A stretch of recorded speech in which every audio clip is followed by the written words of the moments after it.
Okay, I got a lot of questions about the construction of this, so I thought I'd walk through it real quick. This bottom is just roof tinning that I put on. These screws you see in there have a little rubber grommet to keep them watertight. I use the same thing for the top and for the sides. So as you can see, this little screw right here has a little piece of rubber in there to keep it from poking a hole through there and then leaking. I also pre-drill all these holes so that I pre-drill all these little holes here so that I don't end up getting a crack as I'm putting these in. There's a little piece of wood, and they sell this at Home Depot and Lowe's as well. This little piece of wood right here is pre-cut, and you just buy a bunch of these and then nail these onto your support beams, and they fit the grooves perfectly as you're going through and putting these on there. Now you'll notice that I've got a gap right there. It was getting too warm in the greenhouse, so I decided what I was gonna do is this originally was up here, and that's how I overlap them. I overlap them and I put one hole through both pieces. Well, I moved this one down a couple so that I'd end up with a little bit of a gap here so I could actually get some airflow in here, some extra air movement into the greenhouse to cool it down. When it gets really warm in the summer, then I gap both sides. Right now I don't have that side gapped at all. I only have this side with a gap. So if I back up, and you know what? You really can't even tell if you walk up and you're just looking at it. It's very subtle. I also put a roof beam, they sell that at Lowe's as well, on there. And then this tin, I cut these tin pieces for the edges, overlapped them, but then at the very top, I cut it and bent it so that it would fit in there. Then if I go into the greenhouse here, open the door up, go in here a little bit. I've got louvers that I put in there with an automatic opener on them. Then I installed these windows.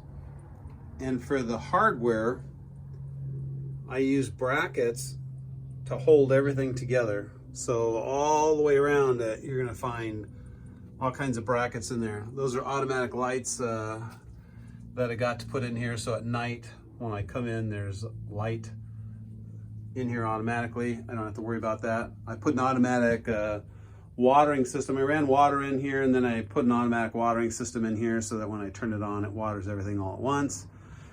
And then I put hangers in here so that it would support the weight no matter how much snow got on here. I don't actually get snow, but every now and then we get a little bit, so I guess that makes me a liar about I don't get snow, because I do every now and then get snow.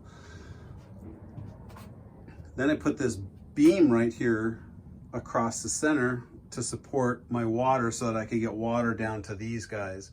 So when the water's blowing, it'll automatically run to those. I'll kick that on and show it to you real quick. Then I built these shelves. There's 3 layers over here because the wife wanted to have 3 layers to put bigger things. And here's the watering system going on. I've got quad heads that are spraying in the back and on the sides here. And you might be able to see it spraying down there. Then we built the benches, and then we also built the square foot garden here with all the things growing in it, and put automatic waterers in here as well. Now, if I don't want to run the water over here, I have a little valve over here. Let me get through the rain here. That little valve right there will turn these off. So if I twist that, it'll stop that and give more water to the top. The reason I have it on right now is so that it'll drain the extra water that's in the top when I turn it off. So if I go ahead and cut that water off,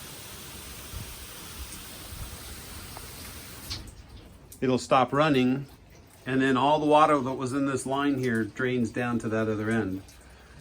This guy right here is not quite at the angle it needs to be, so it's draining right there onto the plants below it, which is fine, but I didn't want it draining all that water into a puddle up here on my bench. So by having this little valve in the middle, it'll run over here, it'll come down, and then as you can see, it's weeping right there as the lowest ends of my my dripping system, and that just goes in here. Someone was also asking about these corner bricks. These corner bricks you can get at either Lowe's or Home Depot, one or the other. But the brick itself has little grooves in it here, so you can put the wood in.